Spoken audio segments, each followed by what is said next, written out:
Hello बच्चों, ये आप लोगों की वर्कशीट नंबर 61 है। न्यू चैप्टर शुरू हो रहा है। इसमें 14 चैप्टर स्टैटिस्टिक्स चैप्टर का नेम है। ये जस्ट इंट्रोडक्शन है इस चैप्टर में। इस वर्कशीट में हमारी 27 नवंबर फ्राइडे की वर्कशीट है। पहले तो ये नोट्स करके मैंने बताया, छोटी छोटी चीज़ें हैं। अगर ये वाली चीज़ें हम अच्छे से समझ जाते हैं दोनों पेज, तो क्वेश्चंस करने हमारे लिए बहुत इजी हो जाएंगे। देखो, पहले तो स्टैटिस्टिक्स क्या चीज़ है वो देख लेते हैं। Statistics is a branch of mathematics. Maths के उसमें पढ़ रहे हैं हम सिलेबस में, तो मैथ्स की एक ब्रांच है। Is a branch of mathematics dealing with the collection, analysis, interpretation and presentation of data। ठीक है, जितना भी डेटा है आपका, वो अगर आप उसका कलेक्शन कर रहे हो, एनालिसिस कर रहे हो, इंटरप्रिटेशन कर रहे हो एंड प्रेजेंटेशन कर रहे हो, तो वो आपका स्टैटिस्टिक्स के अंडर में आता है सारी चीज़। जैसे हम लोग न्यूज़ वगैरह सुनते हैं, तो न्यूज़ में कई बार टेम्परेचर वगैरह के लिए उन लोगों ने क्या बनाकर दिखाया होता है, एक ग्राफ सा बनाया होता है, तो वो भी स्टैट्स के अंडर में आएगा, स्टैटिस्टिक्स के अंडर में आएगा। जैसे दो टीम्स खेल रही हैं, तो इस ओवर में दोनों टीम्स की क्या रन रेट थी, तो एक आपके पास एक ग्राफ बना आता है। कई बार तो पिलर्स खड़े किए होते हैं, ठीक है। कई बार ग्राफ ऐसे करके लाइंस बनी होती हैं, ठीक है। एक टीम के लिए एक लाइन यूज हो रही होती है, तो दूसरी टीम के लिए दूसरी लाइन यूज हो रही होती है। तो ये सब चीजें हमारे किसके अंडर में आती हैं? स्टैटिस्टिक्स के अंदर में आती हैं। रियल लाइफ में बहुत चीजें हम इसके थ्रू देखते हैं, करते हैं। अब अगर स्टैट्स में ही जैसे देख लीजिए, अगर दो टीम्स के बारे में वो बता रहा है, अगर आपको एक टैबुलर फॉर्म में दे दे या एक ग्राफ की फॉर्म में दे दे, तो आप इजीली समझ जाएंगे उसको कि अच्छा, इस पॉइंट पर इस टीम का ये इंक्रीज था, इसका रन रेट, इसका डिक्रीज था। लेकिन अगर आपको ये ऐसे लिख कर दे दें खूब सारा, तो वो पढ़कर समझना एट वन ग्लांस मुश्किल हो जाता है। तो स्टैट्स हमारी इन्हीं चीजों के लिए, कंफर्ट के लिए है। चलिए आइए देखते हैं। डेटा भी टू टाइप्स का है हमारे पास, एक अनग्रुप डेटा और एक होता है ग्रुप डेटा। अनग्रुप डेटा में कैसे होता है, जिससे कि मार्क्स ऑफ 5 स्टूडेंट्स हैं, तो आपको 5, 7, 8, 10, 9 ऐसे करके 5 स्टूडेंट्स के नंबर्स दिए हुए हैं, ठीक है। तो ये हमारा अनग्रुप डेटा रहेगा। हम लोग 8th में, 9th स्टैंडर्ड में मेनली यही कर रहे होते हैं, ठीक है। अब ये है group data. Group data 9th standard में थोड़ा थोड़ा स्टार्ट करते हैं हम लोग। ग्रुपिंग में क्या रहता है, when class intervals is given, जैसे 0 to 10, 10 to 20 and so on, तो वो आपका ग्रुप डेटा के अंडर में आएगा, ठीक है। चलिए, अब आता है नोट नंबर 3, सेंट्रल टेंडेंसीज क्या होती हैं। स्टैट्स के अंदर आएगा ये चीज हमारी, मीन, मीडियन, मोड, ये हमारी सेंट्रल टेंडेंसीज कहलाती हैं, ठीक है। अब है इसी से रिलेटेड क्वेश्चन है ये, नोट नंबर है, बहुत इंपॉर्टेंट नोट है ये। आगे हम लोग वर्कशीट्स में बहुत करेंगे इस चीज को। Empirical relationship between the central tendency, ये जो 3 टेंडेंसीज हैं इनके बीच में रिलेशन, ठीक है। क्या रिलेशन है, ये बहुत बच्चे लर्न करने में मिसअंडरस्टैंड करते हैं। आप लोग ऐसे ध्यान रखिए एकदम, पहले 3, 2, 1 लिख लिया। अब 2 + 1 क्या होता है, 3 होता है ना। तो यहां पर इक्वल का साइन लिख लिया। अब सबसे पहले मीडियन, मीडियन में सबसे ज्यादा अल्फाबेट्स हैं मेरे, तो मीडियन सबसे पहले, ठीक है। और मीडियन के बाद यहां पर मीन यूज हुआ है, ME, इसमें भी क्या होगा, ME, तो मीडियन और यहां पर मीन यूज हुआ। और जो नेक्स्ट बच गया हमारे पास, क्या बचा यहां पर, मोड, ठीक है। एक बार फिर से रिपीट कर रही हूं इस चीज को। empirical relationship between the central tendencies. पहले 3, 2, 1 लिख लीजिए. अब 2 + 1 मेरा 3 होता है, तो इक्वल का साइन. तो 3 मीडियन में सबसे ज्यादा अल्फाबेट्स हैं, तो इसको पहले लिया. और ME से रिलेटेड है, तो ये मीन भी ME आता है फर्स्ट लेटर. तो median 3 median equal to 2 mean और +1 मोड को पीछे ले लिया. तो 3 मीडियन +2 मीन +1 मोड. इस 1 की वैल्यू कोई नहीं है हमारे पास यहाँ पर, क्योंकि 1 तो मल्टीप्लाई हो रहा है मोड के साथ, तो वही नंबर आएगा. बट ये हम लोगों के समझने के लिए है कि 2 + 1 यहाँ 3 आ रहा है.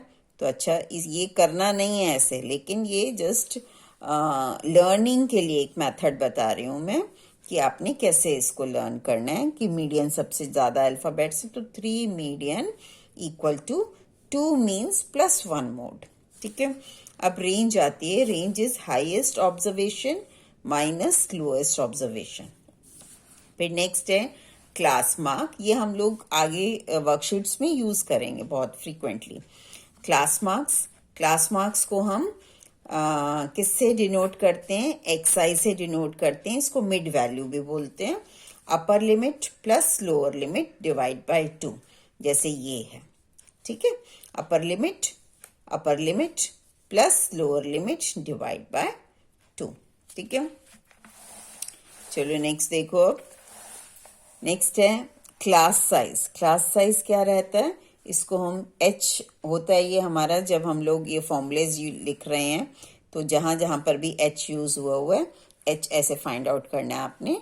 Class size equal to upper limit minus lower limit. ठीक है. अब ये एक छोटा सा एग्जांपल लेकर लिया हुआ मैंने. जैसे क्लास इंटरवल है आपके पास 10 to 20, तो इधर इसको 10 को बोलेंगे हम लोअर लिमिट और 20 को बोलेंगे अपर लिमिट. ठीक है. नेक्स्ट है, उसके बाद आते हैं आपकी सेंट्रल टेंडेंसीज के फॉर्मूलेज हैं बेसिकली मीन, मीडियन, मोड का. ठीक है. मीन के लिए क्या है? Sigma FI XI upon sigma FI. ये हमारा डायरेक्ट मेथड है. मेनली हम यही यूज करेंगे यहाँ पर. ठीक है. 3 मेथड्स होते हैं, 3 में से हम मेनली इसी को यूज कर रहे होंगे. चलो नेक्स्ट है, इसी में एक दूसरा मेथड है एज्यूम्ड मीन मेथड. इसको क्या है? कैलकुलेशन थोड़ा इजी करने के लिए है ये. A plus sigma FI DI upon sigma FI. FI DI क्या है? यहाँ पर DI क्या है? XI minus A. और XI क्या है? जो हमने यहाँ पर क्लास मार्क निकाला. ठीक है. जब हम क्वेश्चंस करेंगे तो ज्यादा क्लियर होगा. मेनली हम लोग डायरेक्ट मेथड ही यूज करेंगे. ठीक है. एक स्टेप डेविएशन मेथड भी होता है जो कि हम लोगों को नहीं करना है. चलिए अब है नेक्स्ट है मीडियन का फॉर्मूला है L plus N/2 minus CF upon F. F frequency रहता है और CF क्यूमुलेटिव फ्रीक्वेंसी होता है इनटू H. मोड का फॉर्मूला है. ये जब हम लोग करेंगे वर्कशीट में तभी फॉर्मूलेस को क्या है ये चीज L क्या N/2, तब वहां पर अच्छे से एक्सप्लेन किया जाएगा. तो मोड है आपका L plus F1 minus F0 या F0 भी बोल सकते हैं अपॉन 2F1 माइनस F0. अब देखो यहाँ पर इसको भी कैसे याद करना है. ये F1 माइनस F0 है, तो यही लिखा 2F1, इसके आगे 2 आ गया. 2F1 माइनस F0 और फिर आगे F2 इंटू H. ये जो इंटू चल रहा है ये वही ऊपर होता है H. चलिए अब ये छोटे छोटे से ही क्वेश्चंस हैं, इन्हीं पर बेस्ड जो अभी हम लोगों ने किया है. Class mark equal to half within bracket dash plus dash. क्या हो जाएगा? यहाँ पर अभी किया हमने class mark upper limit plus lower limit, और ये डिवाइड बाय 2 तो इकट्ठा बाहर लिखा हुआ है, तो upper limit plus lower limit. Find the range of this data. क्या फॉर्मूला क्या होता है? Range equal to highest value minus lowest value. Highest क्या है? इसमें से देखने से ही दिख रहा है भाई 225 लिख दिया. और लोएस्ट वैल्यू कौन सी है 103, तो माइनस 103, इसको माइनस किया तो 122. तो range of this data is this. Empirical relationship between central tendency हमें लिखना है यहाँ पर. तो 3 मीडियन 3 2 1 फटाफट से लिख लिया, इक्वल का साइन लगाया, बीच में गैप छोड़े, 3 median plus 2 mean plus 1 mode. ठीक है, अब तो याद हो गया होगा भाई आप लोगों को. चलो अब नेक्स्ट है the difference between upper limit and lower limit is called, क्या होता है भाई, class size. The difference between upper limit and lower limit is class size. तो वो क्लास साइज है इसका. ठीक है, find the mean of the first 5 prime numbers. ये अब आपको फर्स्ट 5 प्राइम नंबर्स कौन कौन से होते हैं प्राइम नंबर्स, तो 2 3 5 7 11 ये हमारे प्राइम नंबर्स हैं, स्टार्टिंग के 5. इसका आपने क्या निकालना है, मीन निकालना है. तो ये एक बेसिकली एक टाइप का ये अनग्रुप डेटा है. अनग्रुप डेटा के लिए मीन की क्या होता है हमारे पास, sum of all observations. Formula होता है ये upon number of observation. Sum of all observation means ये ऊपर 2 + 3 + 5 + 7 + 11 करके लिख दिया आपने. नंबर ऑफ ऑब्जर्वेशंस कितनी है, 1 2 3 4 5 डिवाइड बाय 5. ऊपर ऐड किया 28 आ गया, नीचे 5 है, इसको आपने डिवाइड किया तो 5.6. ओके बेटा, बाय.